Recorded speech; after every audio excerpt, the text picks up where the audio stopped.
तो नमस्कार, traders diary में आपका स्वागत है। और जिस तरह से अभी मूड माहौल बना हुआ है वो तो थोड़ी बहुत गिरावट का ही नजर आ रहा है वरुण, और थोड़ी बहुत नहीं थोड़ी ज़्यादा ही कहेंगे, थोड़ा निकाल दीजिए उसमें से बहुत गिरावट का नजर आ रहा है। बिल्कुल, तो क्योंकि गिफ्ट निफ्टी जो इंडिकेशंस दिखा रहे हैं वो तो काफ़ी गिरावट के हैं, ऑलमोस्ट 200 अंकों की गिरावट एक्सपेक्टेड है। बट ओवरऑल जब हमारे बाजार खुलेंगे तो किस तरह से वहाँ पर ट्रेडिंग पोजीशंस आपको बनानी है उसको तो हम आगे शो में चर्चा करेंगे, अनिल सर आपको विस्तार से बताएंगे। बट ऑफकोर्स अभी किस तरह का मूड माहौल लग रहा है वरुण, बताइए ग्लोबल क्यूज कैसे रहे कल? देखिए, ग्लोबल मार्केट तो यूएस में आपने देख लिया। वैसे हमें अंदाज़ा था सुबह जब हमारे Dow futures Nasdaq futures trade कर रहे थे तो लग ही रहा था कि ग्लोबल मार्केट गिरेंगे, और वो हुआ। कल यूएस के मार्केट्स में आप देखिए थोड़ी गिरावट आई, रेट कट को लेके फिर से वहाँ बहस शुरू हो गई कि शायद थोड़ा और समय लग सकता है, और इसके लिए आपने देखा कि यूएस के मार्केट्स का ये हाल था। लेकिन मैं यूएस के मार्केट से ज़्यादा कल हमारे एडीआर्स को देख रहा था, खासकर एचडीएफसी बैंक का एडीआर 6-7% गिर गया, विप्रो का एडीआर 8-8.5% गिर गया। ऐसा क्या हो गया, इतना गिरना चाहिए था? नहीं, देखिए एचडीएफसी बैंक के नतीजे उतने खराब नहीं हैं, बट आगे को लेके जो कमेंट्री है वो अच्छी नहीं है। और एक जो सरप्राइज आया वो एआईएफ के लिए जो 1200 करोड़ का इन्होंने जो प्रोविजनिंग की है वो, क्योंकि प्रोविजनिंग चलिए वो एक वन ऑफ था, किसी को नहीं पता था ये आएगा। और दूसरा खासकर लिक्विडिटी को लेके और डिपॉजिट ग्रोथ को लेके चिंता है। और एचडीएफसी बैंक में खासकर इन्होंने अपने जो नए ब्रांचेस खोलने वाले थे उसका गाइडेंस घटा दिया है। 1500 पहले कहा था, उसके बाद अब कह रहे हैं कि 1000 ब्रांच खोलेंगे। जो एलडीआर है जिसको लेके कल सिटी की रिपोर्ट भी आई थी वो भी एक चिंता की बात है, और उसको लेके क्लैरिटी नहीं है। तो ये कुछ दिक्कतों की बात थी जो इसके कॉन कॉल में निकल के आई। अगर आप 1 घंटे का कॉन कॉल सुनेंगे तब आपको समझ में आएगा कि एक्चुअली दिक्कत क्या है, क्योंकि नतीजों में इतनी दिक्कत नहीं है और नतीजों के बाद एडीआर इतना नहीं गिरा था। आगे का आउटलुक खराब है। कॉन कॉल के बाद जब गिरना शुरू हुआ तब ये 7% गिरा है। तो ये सबसे बड़ी दिक्कत की बात है, और इसके लिए आपने देखा एचडीएफसी बैंक का एडीआर गिरा, और आज ये पूरे बैंकिंग सेक्टर को ले डूबेगा। मैं आपको क्लिक के देता हूँ, ये जितने भी प्राइवेट बैंक्स हैं ना, शायद वहाँ पे आपको आज दबाव देखने मिल सकता है। तो ये एक स्पेस है जो आपको दिक्कत देगी, उसके अलावा तो दिक्कतें ही है। और मेरी टीम में तो कुशल मैंने 5 सेल कॉल ले ली आज। आप बताइए आपने क्या किया? देखिए, आपके और मेरे में आई थिंक कंपटीशन ही चल रहा है कि कितने सेल कॉल्स ले, क्योंकि 3, 4, 5, 6 सेल कॉल्स मैंने भी लिए हैं। तो 11 सेल कॉल्स है, लेकिन हमें शुरुआत हमारे कैश के कॉल के साथ ही करनी है। जी बिल्कुल, तो वो कर लेते हैं। तो कैश में पहले बता देता हूँ, आपके सेक्टर की एक कंपनी है शानदार टेक, जिसको मैंने अपने टीम में शामिल किया है। खरीदारी की सलाह है, 494 के लेवल के लिए आप खरीदारी कीजिएगा, 465 का स्टॉप लॉस रखना है। खबर आई है कि 2 व्हीलर के लिए smart lock anti theft knob है, उसके लिए इस कंपनी को पेटेंट मिला है। ये पेटेंट इस कंपनी को 20 साल के लिए मिला है, तो पॉजिटिव डेवलपमेंट है, उसके चलते हो सकता है तेज़ी हो। 494 के लेवल के लिए खरीदारी करना है। स्टॉप लॉस काफ़ी स्ट्रिक्ट रखेगा 465 का, क्योंकि मार्केट का मूड माहौल जो है वो उतना अच्छा नहीं है। बिल्कुल, तो खबरों का सपोर्ट के लिए आज से अब देखना होगा कि आपको आज यहाँ पर या फिर तमाम अन्य स्टॉक्स पर भी कितनी तेजी देखने को मिलती है। But of course stop loss जो है वो आप स्ट्रिक्टली फॉलो कर चलिए, क्योंकि बाजार में आज भारी वॉलिटिलिटी भी आपको देखने को मिल सकती है।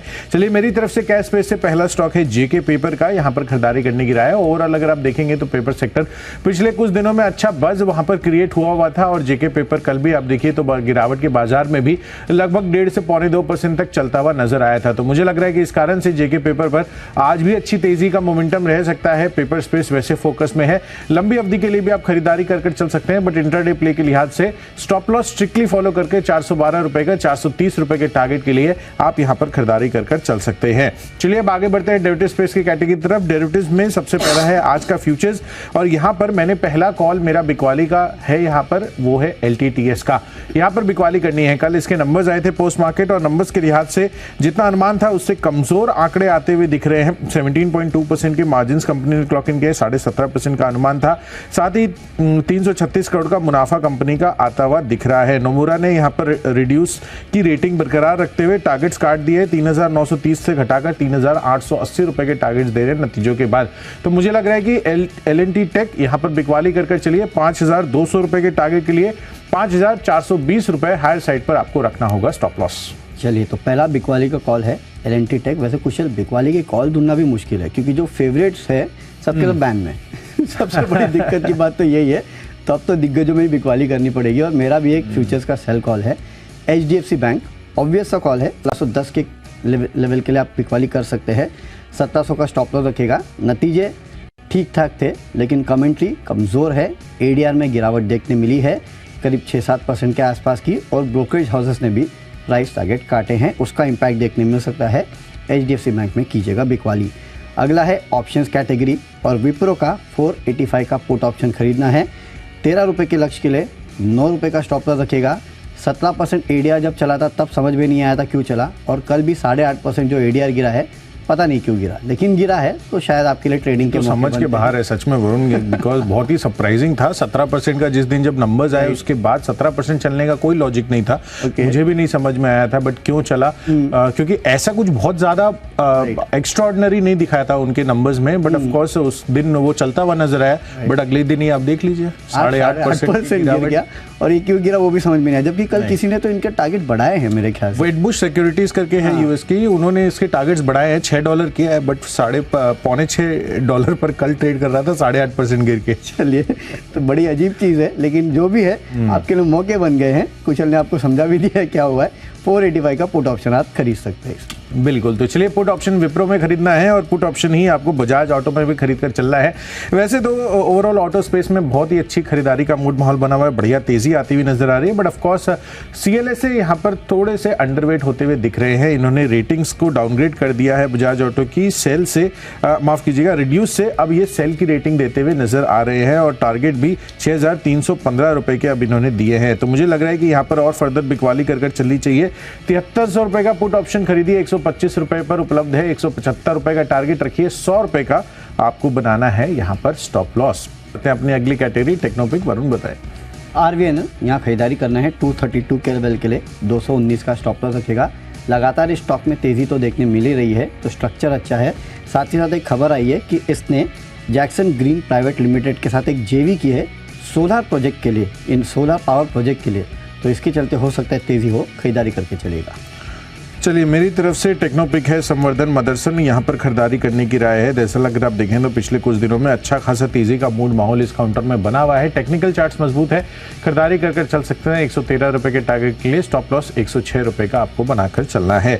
चलिए आगे बढ़ते हैं। यहाँ पर फंडा पिक के लिहाज से मेरी तरफ से स्टॉक है एप्पल इंडिया। यहाँ पर मोबाइल मार्केटिंग वाली ये एक दिग्गज कंपनी है लिस्टेड स्पेस में। आई थिंक ये ओनली लिस्टेड कंपनी है इस कारोबार में, और जिस तरह से ये कंपनी ने लगातार बढ़िया रिटर्न दिया, मुझे लग रहा है कि और फर्दर तेजी के लिए तैयार है। अगले एक साल में 1600 रुपए के टारगेट के लिए एज अ फंडा पिक एप्पल इंडिया यहाँ पर खरीदारी कर चल सकते हैं।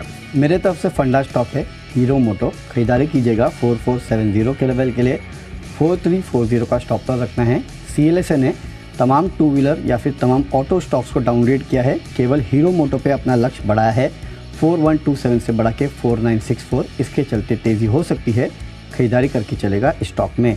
निवेश का स्टॉक है गेल, अगले एक साल में 200 के लेवल आपको देखने मिल सकते हैं। कारोबार में अच्छी ग्रोथ है, और ब्रोकरेज हाउसेस का भरोसा लगातार बढ़ा हुआ है। UBS ने भी अपना लक्ष्य 150 से बढ़ा के 190 का किया है। यहाँ पे आप रखिएगा नज़र, और स्टॉक में कीजिएगा खरीदारी। चलिए, इन्वेस्टमेंट के पर्सपेक्टिव से L&T यहाँ पर खरीदारी करने की राय है। अगले एक साल में 4000 रुपए के टारगेट से ये काउंटर अब आपको दिखा सकता है, क्योंकि ओवरऑल आप देखिए तो लगातार इस स्टॉक ने बढ़िया तेजी दिखाई है पिछले कुछ महीनों में, और धीरे धीरे देश में जिस तरह से इकोनॉमी की ग्रोथ हो रही है, इंफ्रा स्पेस पर खर्चे हो रहे हैं सरकार की तरफ से, उसको ध्यान में रखते हुए L&T एक दिग्गज काउंटर है, निफ्टी की कंपनी है। ऑफकोर्स यहाँ पर संस्थागत निवेशकों का भी भरोसा लगातार बरकरार है। तो अगले एक साल में 4000 रुपए के टारगेट के लिए L&T में आप खरीदारी कर चल सकते हैं। चलिए, ये तो हो गई है निवेश की बात। आगे बढ़ते हैं खबरों के लिहाज से, और खबरों में मेरी तरफ से स्टॉक है हिंडाल्को। यहाँ पर आपको करनी है बिकवाली। ओवरऑल बाजार का मूड माहौल थोड़ा गिरावट का लग रहा है, एंड ऑफ कोर्स अल्कोआ कल मैं देख रहा था तो 7% से ज़्यादा की गिरावट वहाँ पर भी आती हुई नजर आई थी। तो हो सकता है कि आपको हिंडाल्को में आज बिकवाली आती हुई नजर आए। 560 रुपए के टारगेट के लिए बिकवाली करिए, 590 रुपए का रखिए स्टॉप लॉस। चलिए, मेरे तरफ से खबरों के दम पे IEX में आप बिकवाली कीजिएगा 159 के लेवल के लिए 167 का स्टॉप लॉस रखना है।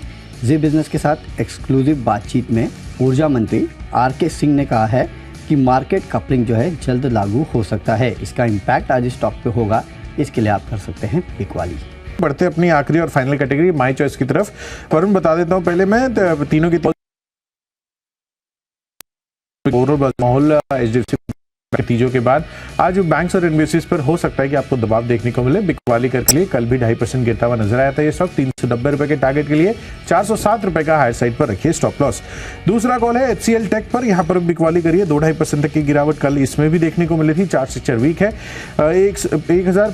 1510 रुपए ये आपको टारगेट बनाना है और 1560 रुपए का हायर साइड पर रखिए स्टॉप लॉस। और आखिरी कॉल है इंडियन होटल्स पर, यहाँ पर भी चार्ट स्ट्रक्चर का कमजोरी का रुझान बन रहा है पिछले कुछ दिनों से और 454 रुपए के टारगेट के लिए यहाँ पर भी बिकवाली करिए 475 रुपए का रखिए स्टॉप लॉस।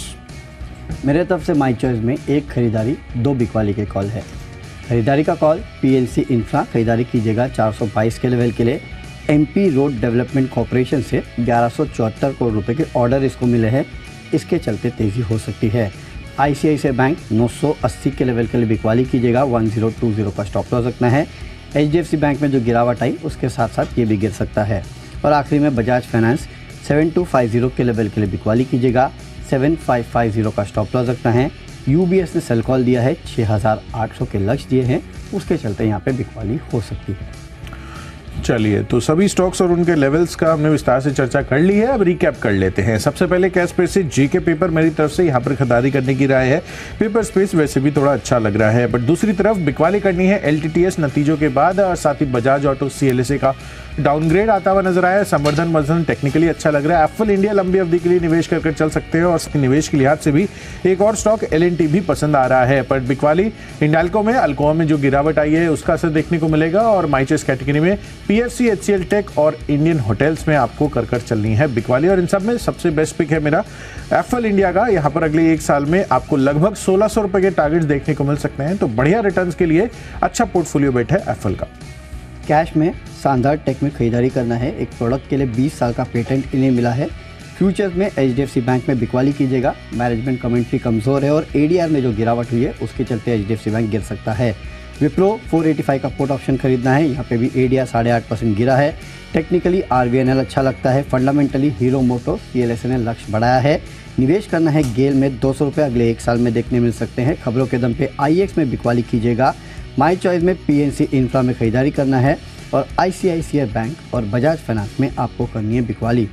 और आज का बेस्ट पिक है HDFC बैंक। नतीजे तो थोड़े बहुत ठीक ठाक थे, लेकिन मैनेजमेंट कमेंट्री जो है वो काफ़ी कमज़ोर है। ब्रोकरेज हाउसेस ने डाउनग्रेड किया स्टॉक को, टारगेट काटे हैं और साथ ही साथ ADR में गिरावट हुई है, उसके चलते आज HDFC बैंक में प्रेशर हो सकता है। बिल्कुल, तो चलिए HDFC बैंक में ADR में जिस तरह की गिरावट आई है नतीजों के बाद, आज हमारे बाजारों पर इस चीज़ का क्या इम्पैक्ट आएगा ये देखना काफ़ी अहम हो जाता है। ग्लोबल बाजारों के संकेत भी साथ में हैं, तो चलिए सभी संकेतों को डिटेल में डिकोड करने के लिए सीधे चलते हैं शेयर बाजार लाइव में दीप के पास। गुड मॉर्निंग दीप।